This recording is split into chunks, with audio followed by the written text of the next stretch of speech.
आखिर हंता वायरस कितना खतरनाक है? क्या कोरोना के बाद दुनिया के सामने नए वायरस का संकट खड़ा हो गया है? पूरी दुनिया में एक दबी हुई दहशत इसलिए है क्योंकि एक क्रूज शिप से हंता वायरस के मामले और मौत की खबर आई है। इसलिए ग्लोबल हेल्थ एक्सपर्ट्स को अलर्ट कर दिया है, क्योंकि कई एक्सपर्ट्स इसे कोरोना से भी कई गुना ज्यादा जानलेवा बता रहे हैं। बिल्कुल मीनाक्षी, हंता वायरस कोई एक वायरस नहीं बल्कि वायरस की एक पूरी फैमिली है जो आमतौर पर चूहे से फैलती है। और पहली बार 50 के दशक में कोरियन वॉर में इसका पता चला। फिर 1993 में अमेरिका में इसका आउटब्रेक के बाद इस पर दुनिया की नजर गई। रिपोर्ट के मुताबिक ये वायरस अगर अमेरिका में फैला तो फेफड़ों पर इसका हमला सबसे ज्यादा हो सकता है, जबकि यूरोप और एशिया में इसके कुछ स्ट्रेन किडनी को ज्यादा इफेक्ट कर सकते हैं। तो ऐसे में ये समझना जरूरी है कि शरीर में जाने के बाद ये करता क्या है। ये वायरस सांसों की तकलीफ, lung damage, internal bleeding, kidney failure जैसी गंभीर परेशानी दे सकता है। और भारत में इसके कोई अभी तक तो निशान नहीं है और ना ही यहां पैनिक की कोई कंडीशन है, लेकिन सावधानी तो रखने की जरूरत है ही। इसलिए क्योंकि हमारे आसपास तमाम ऐसे वायरस हैं, बैक्टीरिया और फंगस हैं जो हर साल लाखों लोगों को बीमार करते हैं और जान जाने की वजह भी बनते हैं। खासकर गर्मी में ये खतरा और भी ज्यादा बढ़ जाता है। सर्दी, जुकाम, dengue, chicken pox, hepatitis, diarrhoea, typhoid, TB, pneumonia, UTI और फंगल से साइनस लंग इन्फेक्शन जैसी दिक्कतें बढ़ती हैं। अब दिल्ली एनसीआर में दूषित पानी, बाहर का खाना, गंदगी की वजह से वैसे ही पेट के इन्फेक्शन तेजी से बढ़े हैं। अब noro virus, rota virus, E coli जैसे इन्फेक्शन पेट दर्द, फूड पॉइजनिंग और डिहाइड्रेशन की वजह बन रहे हैं। और छोटी लापरवाही कई बार बड़ी बीमारी में बदल जाती है। मतलब ये कि मैसेज क्लियर है, हंता वायरस से डरना नहीं है, जानकारी रखनी है। चूहों से बचाव, फ्लोर डिसइंफेक्शन और खाने पीने की साफ सफाई का ख्याल रखना जरूरी है, क्योंकि वायरस हो, बैक्टीरिया हो या फिर हो फंगस, इनसे बचाव का पहला मंत्र है सावधानी, सफाई और मजबूत इम्यूनिटी। तो चलिए योग गुरु स्वामी रामदेव से जानते हैं इन्फेक्शन के इस मौसम में शरीर को अंदर से कैसे मजबूत बनाया जाए। स्वामी जी हमारे साथ जुड़ चुके हैं, बहुत बहुत स्वागत आपका। प्रणाम स्वामी जी। प्रणाम स्वामी जी। बहुत बहुत प्रणाम आपको भी, मेरी बहन मीनाक्षी जी, अमित जी। देखो, आपने ठीक कहा, स्वच्छता और स्वस्थता का यही मंत्र है कि हम अपने चारों तरफ के वातावरण को जितना स्वच्छ रखेंगे। अब जैसे हम यहाँ स्वच्छ वातावरण में योग कर रहे हैं, चारों तरफ पेड़ पौधे हैं, वनस्पतियाँ हैं, कहीं गंदा पानी भी जमा नहीं है, साफ पानी भी जमा नहीं है। साफ पानी में भी मच्छर पैदा हो जाते हैं, गंदे पानी में भी मच्छर पैदा हो जाते हैं, और वो सब और कई प्रकार के बैक्टीरिया, वायरस, फंगस हवा में, मिट्टी में, पानी में ऐसे ही उड़ते रहते हैं। चारों तरफ शत्रु घात लगाए बैठे हैं। यदि हमारी इम्यूनिटी कमज़ोर होगी, इसलिए हम हर दिन शुरुआत सूर्य नमस्कार के साथ करते हैं, दंड बैठक पावर योग के साथ करते हैं, और सबसे कहते हैं भाई अपनी इम्यूनिटी को अच्छा बनाना है तो सुबह सुबह आंवला, एलोवेरा, गिलोय आदि पी लिया करो। सुबह सुबह इम्यूनोग्रिट गोल्ड खा लिया करो, इम्यूनोग्रिट वटी या इम्यूनोग्रिट पाउडर। सुबह सुबह गिलोय ले लिया करो। कोई भी एक कोई द्रव्य भी ले लेते, तुलसी भी ले लेते, सिला तुलसी ले लेते। सुबह सुबह उठ करके तेज चला करो, जो दौड़ सके रनिंग किया करो, front running, back running, front walk, back walk, और फिर ये सूर्य नमस्कार, फिर दंड बैठक और योगिक जॉगिंग, पूरा पावर योग का सेशन हर रोज करवाते हैं। श्वास भर पीछे, श्वास छोड़ के आगे, एक रिदम के साथ श्वास भर के पीछे, श्वास छोड़ के आगे, ऐसे आदत डालने पड़ेगी। और हमारी तो योग की आदत ऐसी हो गई है, बिना योग किए कोई सुबह होती ही नहीं हमारी। बिना योग के कैसे दिन की शुरुआत हो सकती है? ऐसे एक आदत डाल लें। किसकी? सूर्य नमस्कार की, योगिक जॉगिंग की, कम से कम एक, और ये दो, थोड़ी सी हलचल होनी चाहिए। स्ट्रेचिंग के लिए थोड़ा ताड़ासन होना चाहिए, तिर्यक ताड़ासन होना चाहिए, और कटी चक्रासन ऐसे होना ही चाहिए, ऐसे, और त्रिकोणासन, कोणासन, पाद हस्तासन। थोड़ी हलचल से शुरुआत करो, सूर्य नमस्कार करो, थोड़ा दंड बैठक लगाओ, अपनी इम्यूनिटी इतनी बढ़ा लो और स्वच्छता को अपनाओ। और फिर भी चारों तरफ अलग अलग प्रकार के बैक्टीरिया, वायरस, फंगस तो रहेंगे ही, उनसे लड़ो और उन पर विजय पाओ। इसके लिए योग, आयुर्वेद और प्रकृति को अपनाओ। गिलोय घनवटी, हाँ, कुछ चीज़ें ऐसी हैं, गिलोय घनवटी रेडीमेड में, इम्यूनोग्रेट आदि। हमने कोरोना के लिए तो कोरोनिल, फिर स्वासारी ब्रोनकोम अणु तेल, और यह हंटा वायरस जैसे आपने कहा, ये तो कई वायरस का एक संगठित रूप है, एक संघात है, एक पूरी बीमारियों के कुनबे का पूरा अटैक होता है। फेफड़ों से लेकर के, ब्रेन से लेकर के, नर्वस सिस्टम से लेकर के, लिवर किडनी से लेकर के आंतों तक को, पूरे शरीर को धीरे धीरे ये बैक्टीरिया, वायरस, फंगस, अलग अलग प्रकार के रोगाणु, विषाणु जो है अपनी चपेट में ले लेते हैं। इसलिए आने वाले खतरों से भी इंडिया टीवी सावधान करता है, और यदि कोई खतरा आ भी गया है तो उससे कैसे लड़ना है और कैसे उस पर विजय पानी है, विजेता बन करके जीना है। हाँ, ये तो है, हमें हार नहीं माननी है, और बस योग करेंगे, आयुर्वेद का, जड़ी बूटियों का, निसर्ग का, प्रकृति का आश्रय लेंगे, क्योंकि सिंथेटिक दवाइयाँ, जितने भी कृत्रिम उपाय है ना, वो हमारी सेल मेमोरी के, हमारी वात पित्त कफ त्रिदोषात्मक और सत्व रजस तमस त्रिगुणात्मक प्रकृति के विरुद्ध है।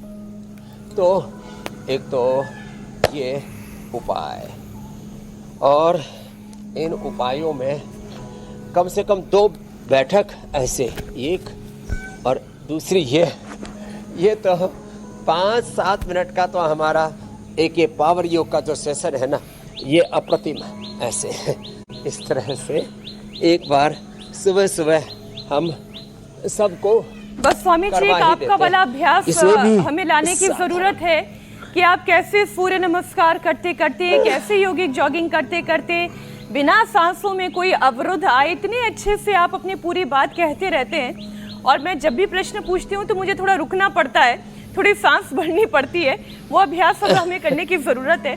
स्वामी जी, गर्मी में वायरस हो, बैक्टीरिया हो और फंगस, ये तेजी से एक्टिव होते हैं। इम्यूनिटी कमजोर पड़ते ही फिर शरीर बीमारियों की चपेट में आ जाता है।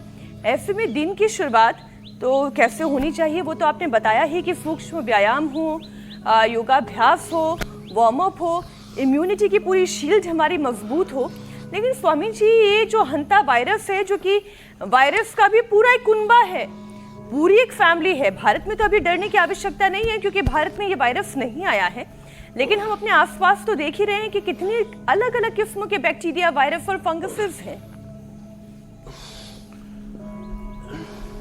हाँ, देखो, जो चीज अभी तक हमारे पास नहीं आई है, राजी होने की जरूरत नहीं कि नहीं आई। खतरा कभी भी पैदा हो सकता है। चूहे हो, कबूतर हो, खरगोश हो, मक्खी मच्छर हो, बैक्टीरिया, वायरस, फंगस जिनसे होते हैं, वो कारण चारों तरफ विद्यमान है। जब कारण है तो कार्य भी कभी भी प्रकट हो सकता है। इसलिए सबसे बड़ी बात है, पहले से अपने आप को मजबूत बना करके रखो, स्वच्छता रखो, और प्रकृति और पर्यावरण को प्रदूषित मत करो। देखो, बात दूर तक जाती है। मनुष्य जो है उसको स्वार्थी नहीं होना चाहिए। मनुष्य इस पूरे अस्तित्व का सबसे सजग, संवेदनशील, सबसे शक्तिशाली, सबसे जिम्मेदार एक प्राणी है, और उसका ये उत्तरदायित्व है कि वो अपने जीवन में, अपने परिवार में, अपने समाज में, अपने राष्ट्र में और उस पूरे अस्तित्व में कुछ भी ऐसा ना होने दे जिससे कि अपनी और लोगों की जान खतरे में पड़ जाए। इसलिए हम ऐसा प्रयास करें कि चारों तरफ प्रकृति, पर्यावरण को ठीक ठाक रखें। जैसे यहाँ हम आप देख रहे हैं, चारों तरफ पंछी उड़ रहे हैं, पीछे मोरों की आवाज आ रही है, पूरा एक प्रकृति का सुंदर नजारा है। ऐसे ही अपने घरों में पेड़ पौधे लगाएं, गमलों में पेड़ पौधे लगाएं, साग सब्जियां लगाएं, अपने घरों को साफ सुथरा रखें। कुछ घर के अंदर पौधे हो सकते हैं, छाया में भी, तुलसी आदि, गिलोय आदि, एलोवेरा आदि, ये सब। इसके लिए हमने कितने बड़े बड़े अभियान चलाए इंडिया टीवी की ओर से, तो थैंक यू इंडिया टीवी। प्रकृति से लेकर के पर्यावरण से लेकर के हेल्थ एजुकेशन, सब तरह की अवेयरनेस, जागरूकता, एक जागरूक व्यक्ति, जागरूक समाज, जागरूक जो है इंडिया टीवी के माध्यम से बन रहा है। और इसके लिए निरंतर हमारा पुरुषार्थ जारी है। तो खतरा टला नहीं है, कभी भी खतरा आ सकता है। और इस अब खतरे दूसरी से जगह बारिश हो रही है, अरे बारिश होने में 24 घंटे में ऐसी घनघोर घटाएं छा जाती है और चारों तरफ धड़ाधड़ बरसने लगता है। तो जैसे बारिश, आंधी, तूफान आने में देर नहीं लगती, तो ये बीमारियों का, बैक्टीरिया, वायरस, फंगस का भी तूफान आने में देर नहीं लगेगी। सावधानी हटी, दुर्घटना घटी मेरे भाई अमित जी, इसलिए पहले से ही साधु सावधान। बिल्कुल स्वामी जी, और आप तो मुझे लगता है कि रोजाना हमें सावधान कर रहे हैं, और मुझे लगता है कि लोग ही हैं जो कई बार नज़रअंदाज कर जाते हैं। लेकिन मौसम जैसे बदलता है तो आप जानते हैं कि जो बीमारियों का अटैक और बढ़ जाता है। अब गर्मी में धूल, प्रदूषण, फंगस और वायरल इन्फेक्शन से सर्दी, जुकाम, नाक बंद होना, साइनस की दिक्कत बढ़ जाती है। नाक और साइनस को क्लीन रखने के लिए कौन से योग हमारे लिए बहुत उपयोगी हैं? जलनेती या आसान घरेलू उपाय सबसे कारगर है स्वामी जी? अब देखो, अभी जैसे बता रही थी मीनाक्षी जी, एक अभ्यास हमारा पूरा हो गया पावर योग का। अब ये उष्टासन, भुजंगासन और ये गोमुखासन, फिर इसमें भी गोमुखासन में भी स्कंध संचालन, ये हमारे रेस्पिरेटरी ट्रैक को अच्छा बनाने के लिए। अब 2400 किलोमीटर लंबा हमारा रेस्पिरेटरी ट्रैक है, उससे जुड़ा हुआ 1,00,000 किलोमीटर हमारा सर्कुलेटरी ट्रैक है, 63 अरब किलोमीटर लंबा हमारा डीएनए का ट्रैक है, और उसके साथ जुड़ा हुआ 37 ट्रिलियन सेल्स का पूरा ताना बाना, अष्टचक्र, नवद्वार, 72 को 72,10,201 नाड़ियाँ। इन सबको अच्छा रखने के लिए मैं कौन हूँ, ये बोध 99% लोगों को नहीं होता। पिंड में सारा ब्रह्मांड, सारी ब्रह्मांडीय ऊर्जा इस समय ब्रह्म प्रतिष्ठित है। हमारे भीतर अनंत ज्ञान, अनंत शक्ति, संवेदना, सामर्थ्य सन्निहित है। इतना बड़ा ऊंचा ताना बाना, इतना बड़ा सामर्थ्य, शारीरिक सामर्थ्य, इंद्रियक सामर्थ्य, मानसिक, बुद्धिक, आध्यात्मिक, पारमार्थिक सामर्थ्य लिए हुए हम समेटे हुए हम जी रहे हैं। लेकिन उसको अपने आप को नहीं जानते, ना अपने आप को जगाते, ना अपने सामर्थ्य को बढ़ाते। इसीलिए तो हम रोगग्रस्त, विकारग्रस्त, दोषग्रस्त, रोग, दुख, दुर्बलताओं में कायर, कमजोर, बुज़दिल से होकर के, ऐसे लाचार, बीमार से होकर के जीते रहते हैं। तो इन सब चीज़ों से बचने की ज़रूरत है। तो जो साइनस के लिए बिल्कुल सिंपल उपाय, जैसे आपने बताया, जल नीति करें, सूत्र नीति करें। सुबह उठ करके हमने रखा हुआ है अणु तेल से नस्से कर लें, अणु तेल, षडबिंदु तेल से नस्से कर लें, बादाम रोगन से नस्से कर लें, सरसों के तेल से नस्से कर लें, गाय का घी नाक के अंदर डाल लें, जल नीति, सूत्र नीति कर लें, तो उससे एकदम पूरा क्लीन रहेगा। कफ रोगों से निवृत्ति पाने के लिए नस्से, पित्त रोगों से निवृत्ति पाने के लिए वमन, और वात रोगों से निवृत्ति के लिए बस्तिर वात हराणाम, नस्यम कफ हराणाम, वमनम पित्त हराणाम श्रेष्ठम उक्तम।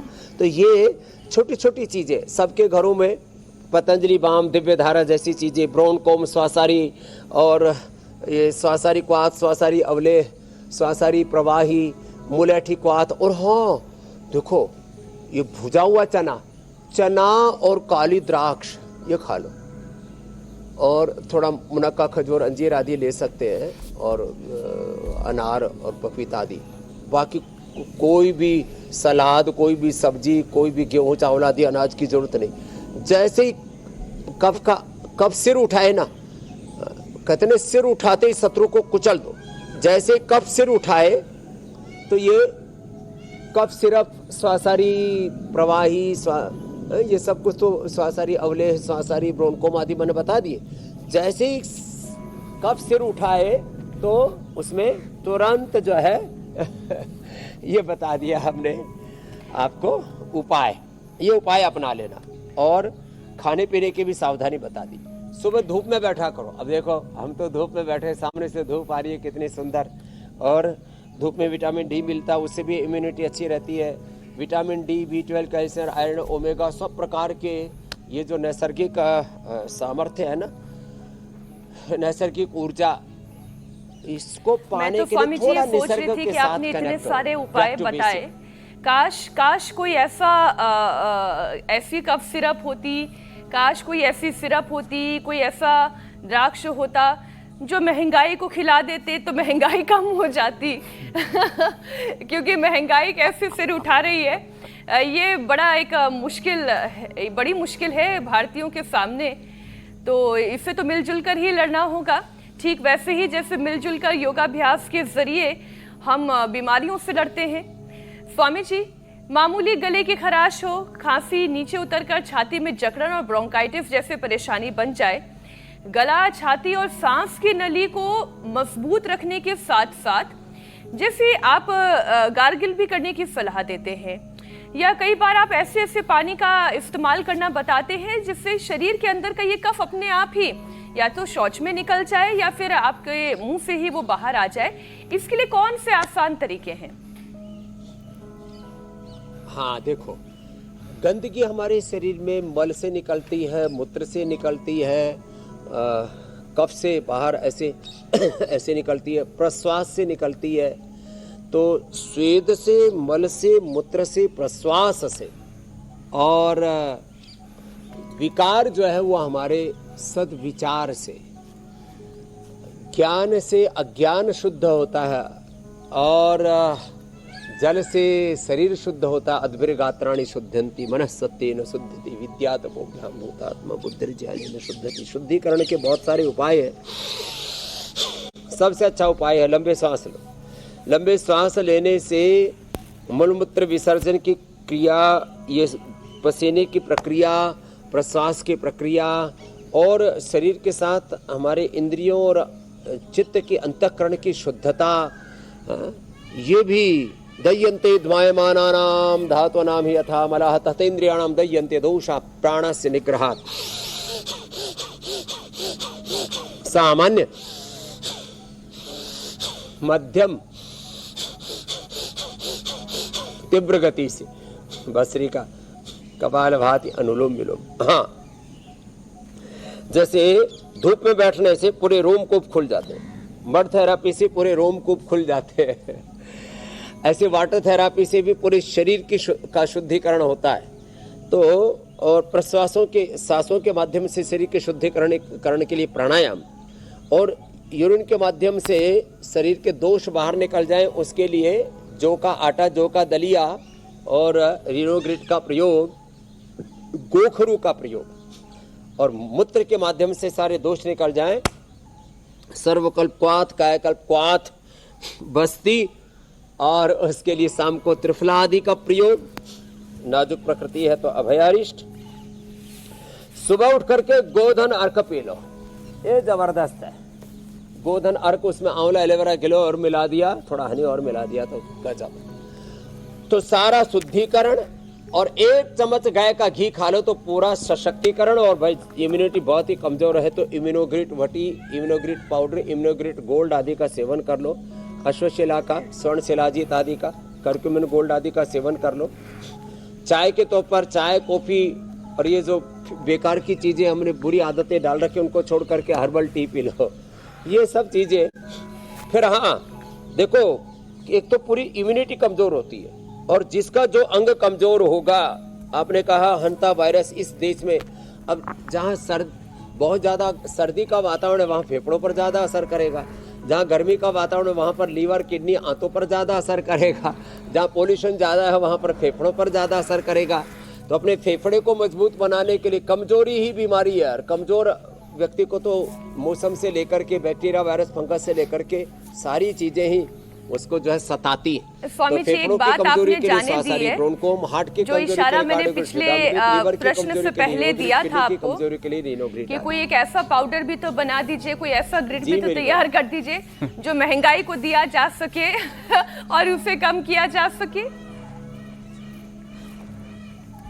हाँ, महंगाई को कम करने के लिए ये है, एक तो अपनी खपत कम करें, थोड़ा सेविंग करें, और थोड़ा सा अपरिग्रह, हमारे यहाँ शास्त्रों में व्रत बताए, अहिंसा, सत्य, अस्तेय, ब्रह्मचर्य, अपरिग्रह, शौच, संतोष, तपस, स्वाध्याय, ईशोपनिधान। तपस्या करें, थोड़ा अपरिग्रह करें, अपने आवश्यकताओं को न्यूनतम स्तर पर लेकर के आए।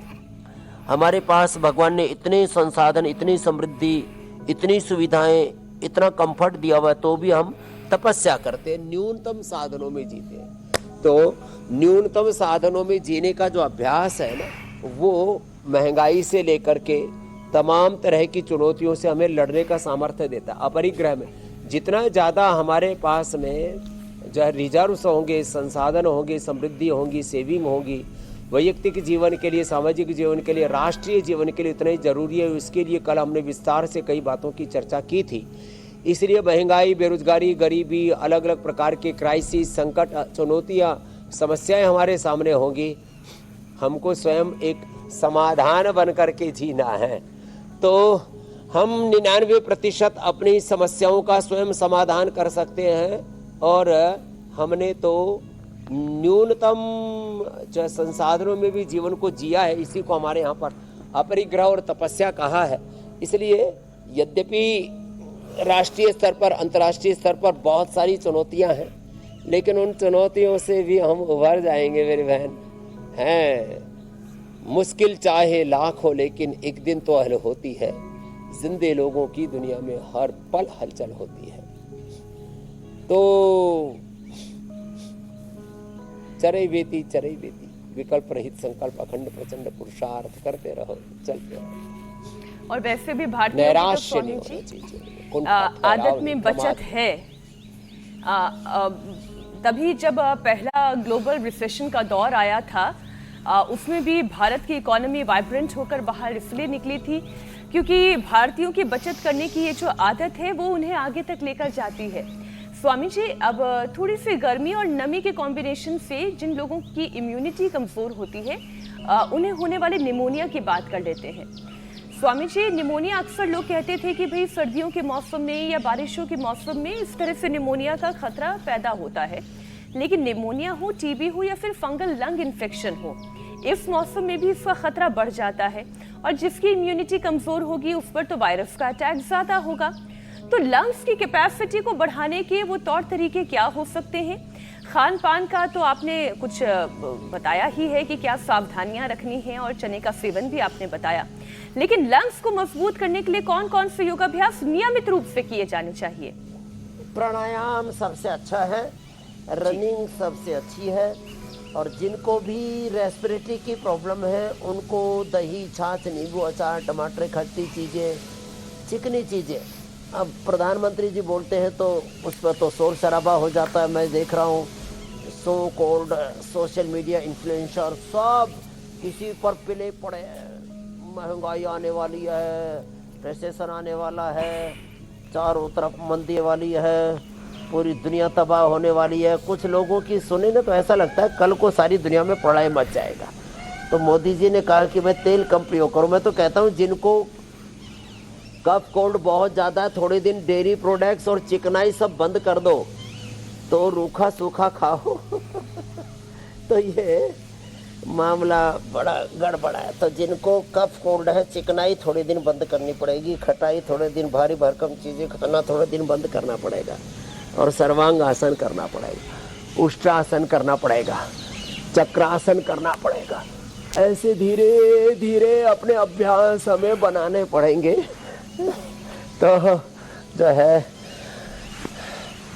अपने फेफड़ों को मजबूत बनाने के लिए ठंडी चीज़ें, आइसक्रीम और जितने भी कोल्ड ड्रिंक है, अब इसका बहिष्कार करने में दिक्कत क्या मेरे को समझ में नहीं आती।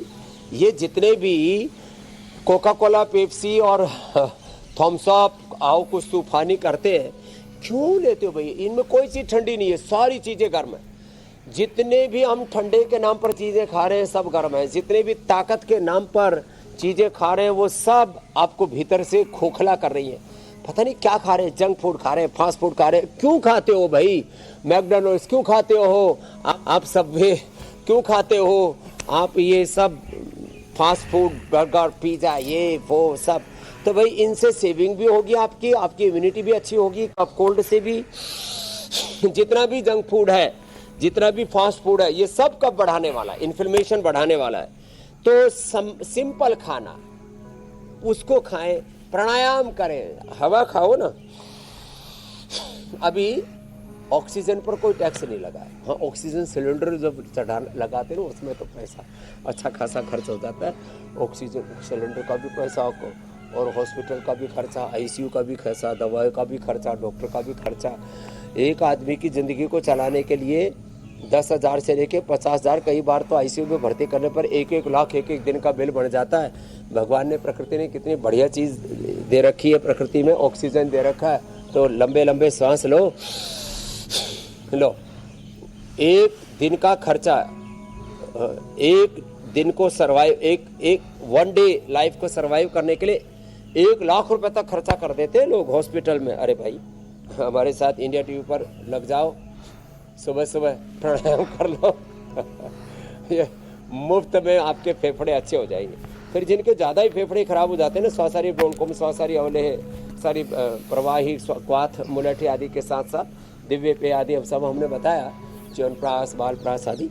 लेकिन इसके साथ साथ कुछ घरेलू चीज़ें, जैसे दूध में हल्दी, शिलाजीत, शुंठी, मुलेठी, अश्वगंधा। और यदि वो इसका दूध है, सोया का दूध है, तो उससे तो बेस्ट कुछ भी नहीं हो सकता। सूट, पीपल, काली मिर्च, त्रिकुटा का चूर्ण शहद से चाट लिया, सीतोपलादी चूर्ण शहद से चाट लिया, श्वासारी पाउडर शहद से चाट लिया एकदम से। हल्दी, अदरक, वासा, तुलसी और पान के पत्तों का रस, थोड़ा सा उसमें लौंग, काली मिर्च और जावित्री, जायफल, ये सब थोड़ा सा और डाल करके और शहद से चाट लो, पूरा कफ कोल्ड सब खत्म। तो कई बार कफ कोल्ड इतना भर जाता है अंदर ना, सिर भी दुखने लगता है, सिर भारी हो जाता है, नाक भारी हो जाता है, गला भारी हो जाता है, फेफड़ों में कफ भर गया, पूरे शरीर में इन्फ्लेमेशन हो गया, पूरे शरीर में सूजन आ जाती है और फिर उससे जो है मोटापा से लेकर के शरीर में गांठें हो जाती हैं। ये सब कफ का ही प्रभाव है। तो पूरे शरीर में कहीं पर भी कोई दोष ना हो। जी स्वामी जी। अपने को निर्दोष बनाने के लिए, कफ जेनेटिकली भी होती है, किसी की प्रकृति कफ की होती है, तो उनको ये आइसक्रीम, ठंडा, खट और फ्रिज की चीजें, इनसे बचना पड़ेगा मेरे भाई अमित जी। बिल्कुल स्वामी जी। और गर्मी में तो बचना और ज्यादा मुश्किल हो जाता है लोगों के लिए कि अपने आप को रोके कैसे फ्रिज की ओर जाने से और ठंडी चीज़ों से। लेकिन जैसा आपने बताया कि अगर आपको सेहतमंद रहना है तो कुछ तो परहेज करना पड़ेगा। लेकिन स्वामी जी क्या करें, ये जो पेट है कई बार लोगों को उस ओर ले जाती है, ना चाहते हुए भी लोग उसमें बीमारी अपनी ओर खींच लेते हैं। अब उसमें होता क्या है, अब जैसे नोरो वायरस, रोटा वायरस और ई कोलाई जैसे इन्फेक्शन गर्मी में पेट दर्द, डायरिया, फूड पॉइजनिंग और डिहाइड्रेशन की वजह बनते हैं। पेट के आंतों को मजबूत करने के लिए और पेट को मजबूत करने के लिए स्वामी जी कुछ आसान डाइट अगर है, कुछ हमें नियम अपनाने चाहिए तो बताइए। पेल्विक हेल्थ, इसके लिए एक तो ये पवन मुक्तासन, एक से 2 मिनट, ये उत्तान पादासन, और गैस, कब्ज, एसिडिटी सबसे बचने के लिए ये 2 अभ्यास तो बहुत जरूरी है, जिनकी बॉडी फ्लेक्सिबल होती है। पादांगुष्ठानासास्पर्शासन, शीतवन, थोड़ा लंबा करना पड़ेगा, अभी तो हम सिंबॉलिक ही कर रहे हैं। और मंडूकासन, योग मुद्रासन, ये तो आसन करने पड़ेंगे। फिर जिनके आंतें बहुत कमजोर है, खाली पेट कोलोग्रेट खाने के बाद कुटजारिष्ट, कुटज, घनवटी, जिनके आंतें कमजोर है उनको अनार का प्रयोग, अनार, उबला हुआ सेब, बेल का प्रयोग, जिनको कोलाइटिस है, आंव, संग्रहणी आदि है, जिनको कब्ज है उनको सर्वकल्प, कायाकल्प का क्वाथ, अभयारिष्ट, त्रिफला, शुद्धि, चूर्ण आदि बताते ही रहते हम। गैस, कब्ज, एसिडिटी आदि से बचने के लिए खाने के बाद द्राक्षा, सव, कुमारिया सब आदि ले लेना चाहिए। तो देखो, खाने के बाद वज्रासन में बैठो, खाने के बाद जो स्वस्थ लोग उनको भी एप्पल का, चुकंदर का, या शुगर वालों को जामुन का विनेगर, खाने के पहले अनार, खाने के बाद में कोई विनेगर या आशा वरिष्ठ ले लेना, खाने के बाद थोड़ा छाछ में, और वैसे भी आजकल तो गर्मियाँ है तो छाछ और पतली वाली छाछ, उसमें थोड़ा सा 1 चुटकी लोगों आजकल 1 चुटकी हुआ। और जिनकी कफ की प्रकृति होती है ना, अब वो कुछ भी ठंडा खाते हैं तो फिर नाक चौक, गला चौक, छाती चौक, तो गर्म पानी में उनको चने का सत्तू पीना चाहिए। ये आपको एक अनुभूति की बात बताता हूँ। अच्छा जी स्वामी चने का सत्तू ठंडे पानी में पियोगे तो ठंडा करेगा और प्रोटीन आदि और पोषण भी देगा। गर्म पानी में पियोगे तो माने आपकी प्यास भी बुझा देगा और कफ कोल्ड भी कम कर देगा। और पेट के डाइजेशन के लिए तो वज्रासन, मंडूकासन, योग मुद्रासन बेस्ट है। और लीवर कमज़ोर है तो लिवोग्रिड तो लेनी ही पड़ेगी। खान पान में थोड़ा सा चीज़, छोटी छोटी बातें, सलाद, सब्जियां ज़्यादा खाओ ना, पानी वाले फल, वाटरमेलन आदि। सबसे अच्छा है वाटरमेलन, सबसे सस्ता, सबसे अच्छा वाटरमेलन। जी मेरे भाई अमित जी। जी स्वामी जी, आपने तो कई उपाय बता दिए जिसके जरिए हम अपने पेट को तंदुरुस्त रख सकते हैं। लेकिन स्वामी जी, अब ये दूषित पानी और बाहर के खाने से गर्मी में हेपेटाइटिस ए और ई और साथ ही टाइफाइड जैसी बीमारियां बढ़ जाती है स्वामी जी, जिनका असर लीवर, पाचन पर पड़ता है। तो लीवर को डिटॉक्स और मजबूत रखने के लिए स्वामी जी कौन से योगासन या फिर आयुर्वेदिक उपाय अपनाएं? क्योंकि स्वामी जी जैसे बता रहे हैं ना, गर्मी में बहुत मुश्किल हो जाता है स्वामी जी खुद को रोकना बाहर। तो हमने बना दिया, फीवर के लिए फेवोग्रिड, डेंगू के लिए डेंगोनिल। तो टाइफोग्रिड में क्या है, खूब कला मुनक्का अंजीर, उसका पेस्ट ही बना दिया हमने। नहीं तो घर में लोग बनाने में, सिलबट्टे पर घोटने में दिक्कत मानते थे। सामान्य रूप से ज्वरनाशक, माँ सुदर्शन घनवटी, फीवोग्रिड और टाइफाइड के लिए टाइफोग्रिड हर घर में होना ही चाहिए। और रही बात हेपेटाइटिस की, भूमि आंवला, पुनर्नवा, मकोई, शोनाक और अरंडी के पत्तों का रस, ये हेपेटाइटिस ए, बी, सी, कितना ही वायरस लोड जिनका 1-1 करोड़ तक बढ़ा हुआ था, उसको भी हमने नेगेटिव किया। और किसी का तो एक मध्य प्रदेश के पुलिस अधिकारी हमारे पास में आए, बोले Swami ji hepatitis A, B, सी तीनों एक साथ हो गए एक ही व्यक्ति को। तो ये अलग अलग प्रकार के ये जो भयंकर इन्फेक्शंस होते हैं ना, उनके लिए फिर लिवोग्रिड के साथ कपालभाति, अनार आदि का प्रयोग, मिट्टी पट्टी का प्रयोग, आहार का संयम तो बहुत जरूरी है। तो ये सब स्वामी जी, अगर पैक्ड पानी नहीं मिल पाता है तो फिर क्या उपाय करें गर्मियों में बाहर? क्योंकि खुले पानी में तो डर रहता ही है कि कुछ इन्फेक्शन हो सकता है। तो देखो अब आहार की शुद्धता, पानी की शुद्धता, हवा की शुद्धता, हमारे यहाँ तो शुचिता को ही धर्म कहा है। तो ये तन की, मन की, आहार की, विचार की, वाणी के, व्यवहार की, स्वभाव की, जीवन की, आचरण की शुद्धता, तो इसलिए योग और योग मूलक जीवन की हम बात करते हैं, योग मूलक आहार, विचार, वाणी, व्यवहार, स्वभाव, आचरण की। तो देखो अपने आप को मजबूत बना लो भाई। नहीं, मैं यही पूछने वाली थी स्वामी जी, जो बात अमित ने कही, आप तो आज इतने संसाधनों के साथ हैं, फिर भी आप न्यूनतम आवश्यकताओं के साथ आप जीवन जी रहे हैं। लेकिन एक समय तो ऐसा भी था आपके जीवन में जब संसाधन भी नहीं थे, जब परिश्रम जो है वो बहुत ज्यादा था। परिश्रम खैर आप आज भी करते हैं, लेकिन मैं उस तुलना में कह रही हूँ कि जब आप पैदल चला करते थे, साइकिल पर चला करते थे, ये जो समय था ये आपने कैसे निकाला? अभी उन्होंने पानी की बात कही, तो ऐसा तो नहीं है कि आप हमेशा पानी का सामान अपने साथ ही लेकर चल रहे हैं? ये पैक्ड पानी मिल रहा है, फिल्टर पानी मिल रहा है। तो शायद लेते ही नहीं होंगे कभी स्वामी जी। तो उस समय पानी की बोतलें आती थी, जिस समय हम पूरे देश में घूम रहे थे, हिमालय में घूम रहे थे, और जिसको कहते हैं ना, खूब ठोकरें खाई हैं जिंदगी में, खूब संघर्ष, चुनौतियों का सामना किया है। तो फिर देखा ये करते थे कि भाई कहीं कुआं बावड़ी का पानी पी लिया, अब उसमें भगवान की कृपा से कभी बीमार नहीं पड़े, उसमें ज़्यादा गंदगी भी नहीं थी आज से 35-40 साल पहले। लेकिन अब तो भाई देखो साफ़ सुथरा पानी पीना पड़ेगा। प्लास्टिक की बोतल में भी बहुत ज़्यादा प्लास्टिक के कारण है, तो भी कोशिश ये करें कि जो है साफ़ सुथरा पानी पिए। ये जो ढाबों में और कई जगह जो है जहाँ गंदगी की संभावना है, वहाँ पर बाहर का खाना कम से कम खाएं। तो हमने देखो बाहर का खाना तो कभी खाया ही नहीं इस तरह से, ढाबू पाबू में। मतलब मैं ढाबा का या होटल संस्कृति का कोई विरोधी व्यक्ति नहीं हूँ, मैं जिनको खाना है खाओ, लेकिन स्वच्छता। और फिर भारत में ना अभी जो फूड एंड सेफ्टी के जो जिस तरह से रूल्स रेगुलेशंस का पालन होना चाहिए, उसके पूरी पालना नहीं हो रही है। तो इसलिए जितना हो सके खाने पीने में शुचिता रखेंगे, ध्यान रखेंगे। उस समय भी हम लोग थोड़ा चना रख लिया करते, थोड़ा गुड़ रख लिया करते हैं, चना गुड़िया ये सब चीज़ें ना बड़ी काम की है। तो एक और स्वामी जी राज के बाद ऐसे- बताइए कि जब खाने पीने का संकट हुआ आपके सामने, तो क्या ऐसे भी मौके आए कि आपको निराहार रहना पड़ गया हो, लंबी लंबी यात्राओं में रहना पड़ गया हो, निराहार ही? निराहार रहने को तो हम अपना सौभाग्य मानते थे।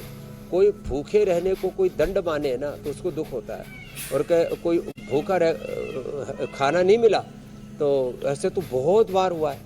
और हमने तो गंगोत्री क्या पूरे प्रवास के दौरान तो एक ही वक्त भोजन किया, तो एक बार खाना मिल गया और कभी वो भी नहीं मिला ना, तो फिर शरीर इंद्रियां चित्त और शुद्ध हो जाते हैं और योग ध्यान में और चित्त लग जाता है।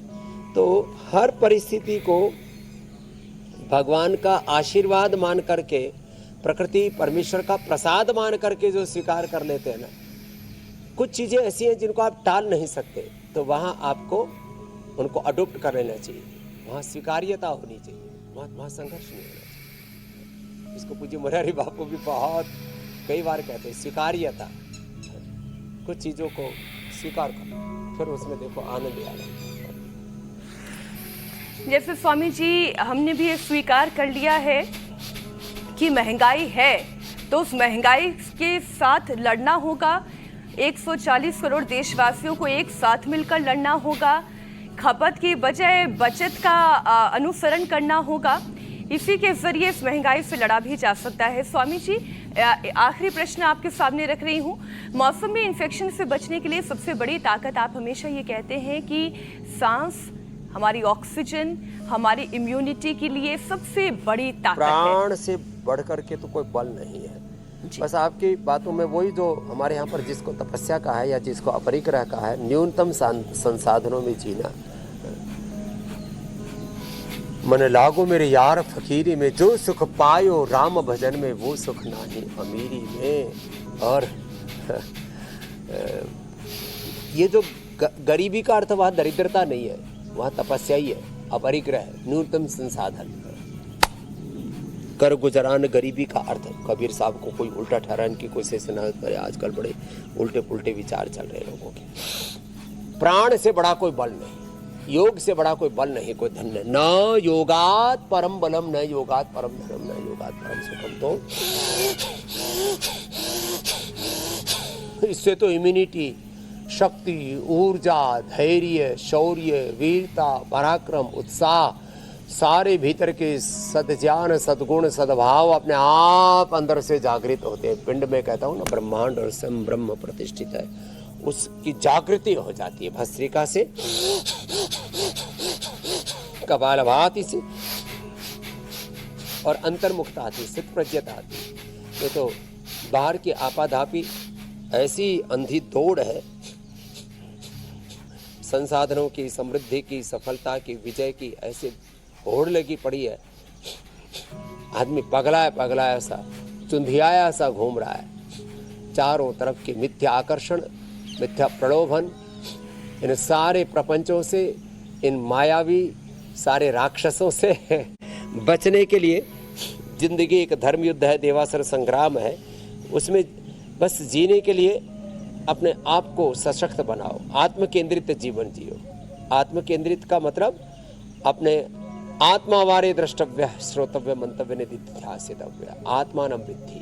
तो जब हम आत्म केंद्रित होकर के, आत्म ज्ञान से अभिभूत होकर के, आत्म सुख, आत्म शांति, आत्म तृप्ति और आत्म सामर्थ्य से, आत्म शक्ति से आप्लावित होकर के जीवन जिएंगे, तो कोई रोग, शोक, दुख, दारिद्र्य, नैराश्य, कुंठा जीवन में नहीं रहेगी। भस्त्रिका, कपालभाति, बाह्य प्राणायाम, उज्जाई, अनुलोम विलोम, भ्रामरी, उद्गीत करना और खूब आनंद में रहना।